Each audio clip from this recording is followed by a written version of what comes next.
Friends, welcome back to my YouTube channel. मित्रों, आपका मेरे इस यूट्यूब चैनल में बहुत बहुत स्वागत है, हार्दिक अभिनंदन है। आज मैं आपसे जिस विषय पे बात करने जा रहा हूँ, ये एक बैंकर के लिए बहुत महत्वपूर्ण विषय है, क्योंकि इसमें डिफरेंट एग्जामिनेशंस में बहुत सारे क्वेश्चंस पूछे जाते हैं, इंटरव्यूज़ में भी इस पर क्वेश्चंस पूछे जाते हैं और हमारे रोज़ाना के काम में भी ये विषय महत्व रखता है। और हमें बहुत से ऐसे कस्टमर से डील करना पड़ता है जिनके की पास एमएसएमई यूनिट्स हैं, और एमएसएमई यूनिट्स को हमें फाइनेंस करना होता है। आज एमएसएमई हमारे प्रायोरिटी सेक्टर का पार्ट है। इसमें माइक्रो एंटरप्राइजेस के लिए तो सब टारगेट भी फिक्स्ड है प्रायोरिटी सेक्टर में, और कंट्री के लिए भी ये बड़ी महत्वपूर्ण यूनिट्स हैं, क्योंकि इसमें पूंजी कम लगती है और इससे लाभ ज़्यादा होता है। जल्दी ऑपरेशनल हो जाती हैं यूनिट्स। इनमें लोगों को रोजगार देने का पोटेंशियल भी बहुत अधिक है, और इसीलिए गवर्नमेंट का फोकस है कि इन एमएसएमई यूनिट्स को ज़्यादा से ज़्यादा बढ़ावा दिया जाए।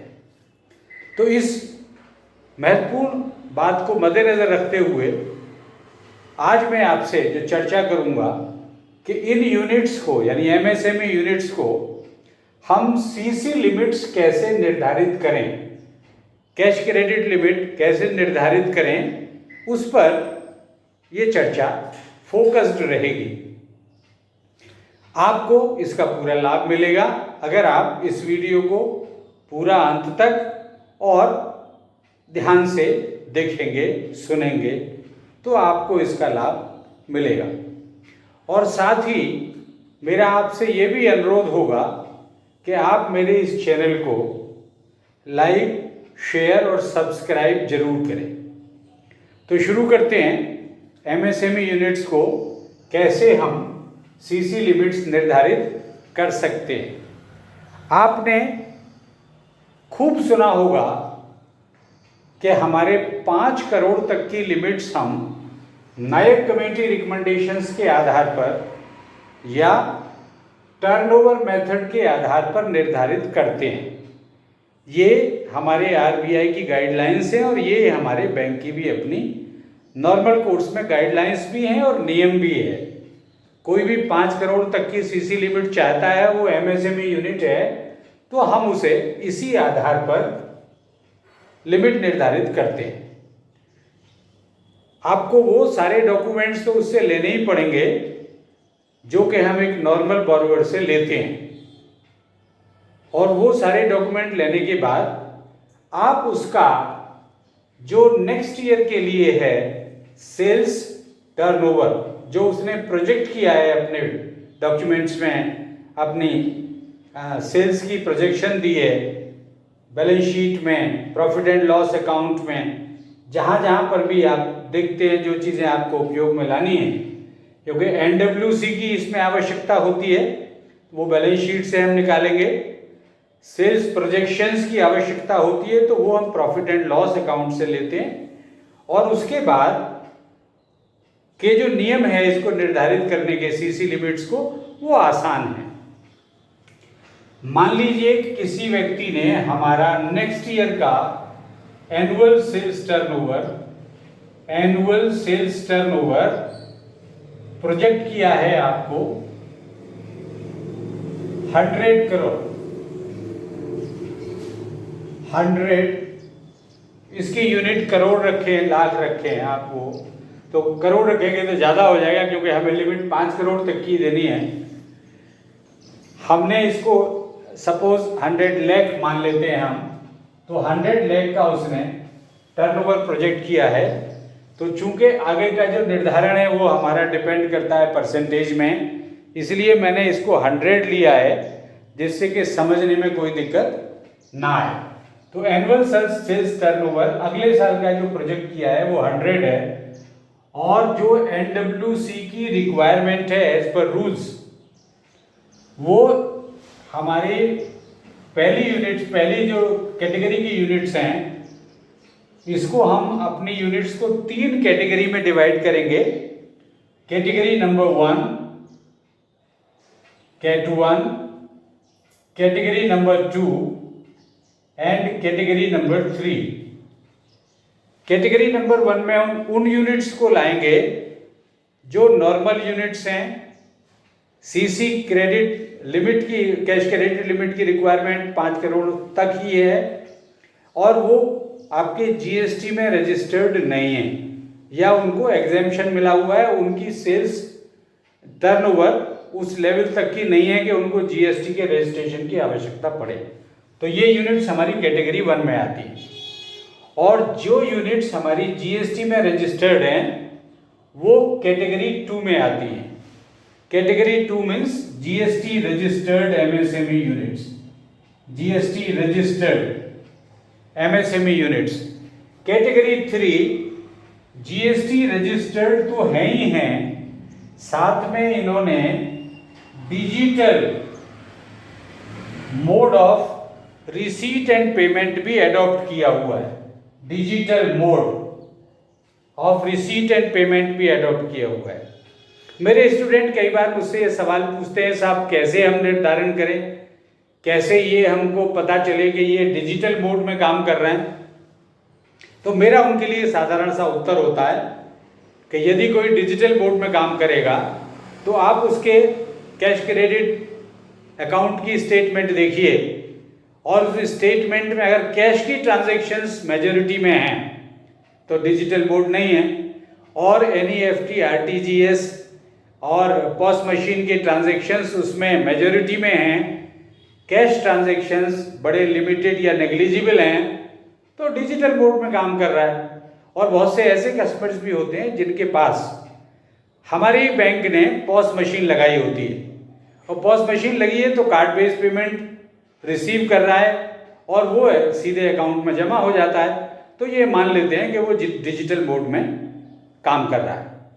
तो इन लोगों को, दोनों को, जो जीएसटी रजिस्टर्ड हैं और जो जीएसटी रजिस्टर्ड होने के साथ साथ digital mode of receipt payment भी अडॉप्ट कर चुके हैं यूनिट्स, उनको गवर्नमेंट ने कुछ लिमिट में रिलैक्सेशंस दिए। जैसे पहले केस में कैटेगरी 1 जो रजिस्टर्ड नहीं है, उनका डिजिटल मोड से कोई लेना देना नहीं है, उनको हम सीधे सीधे सेल्स टर्नओवर लेते हैं, और उनमें मिनिमम रिक्वायरमेंट ऑफ एनडब्ल्यूसी है हमारी 5%, और लिमिट इनकी निर्धारित हो जाती है 20%। अब ये 5% and 20% of what?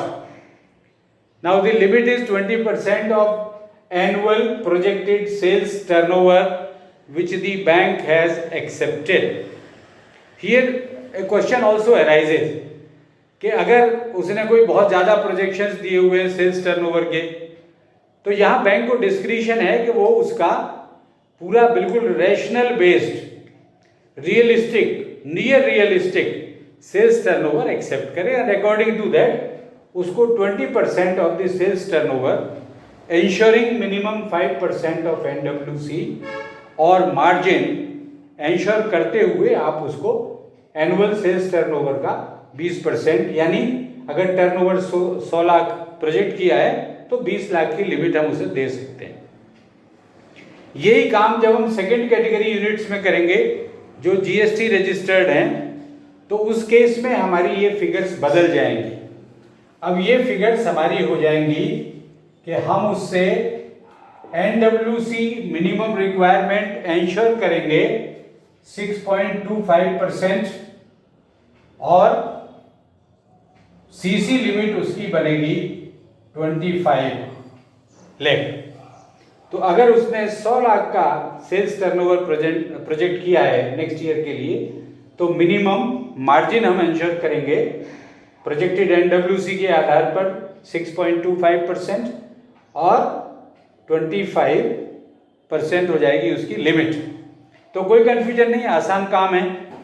और इसी तरीके से जब हम तीसरी कैटेगरी में जाएंगे और फिगर हम सेम रखेंगे तो हमारी ये दोनों फिगर फिर बदल जाएंगी।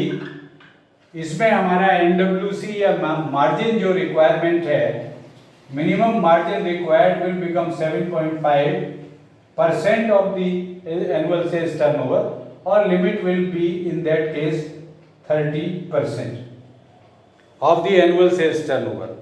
तो तीनों केस में आपकी लिमिट निर्धारण हो गई और इस लिमिट्स को निर्धारण करने के बाद आप उसे फ्रीडम और छूट दीजिए कि वो इन्हीं लिमिट्स में अपने अकाउंट में टर्नओवर बढ़ाता जाए।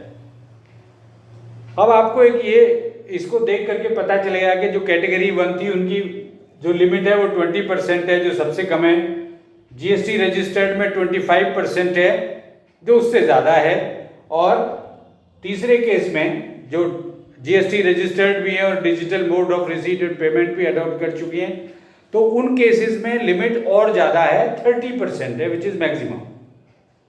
अब ये लिमिट इन दोनों यूनिट्स को ज़्यादा क्यों दी गई है?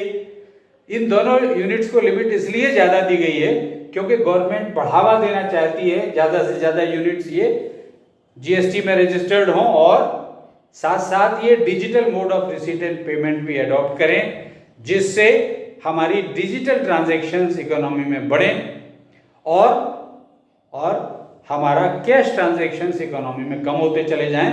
यही गवर्नमेंट का ऑब्जेक्टिव है। तो आज के वीडियो का मेरा यही उद्देश्य है कि आप इनके लिमिट निर्धारण को ठीक से समझ लें। एक बात इसमें और इम्पोर्टेंट आती है, अगर किसी का प्रोजेक्टेड NWC मिनिमम रिक्वायरमेंट से अधिक है तो उतने ही अमाउंट से आपकी लिमिट कम हो जाएगी। आप उसको लिमिट उतनी रखें और मार्जिन ज़्यादा लेकर के फाइनेंस करेंगे तो वो एज पर रूल ठीक नहीं होगा। If projected NWC available in the balance sheet for the next year is more than the minimum requirement, accordingly by the same amount the limit of that unit will be reduced in all the three cases. So with these words I conclude this video. I hope you will like it. It will be helpful, it will be beneficial for all of my fellow bankers. For watching it, I am highly thankful to you, and in the end also I will appeal that please do subscribe to my YouTube channel. Thank you very much.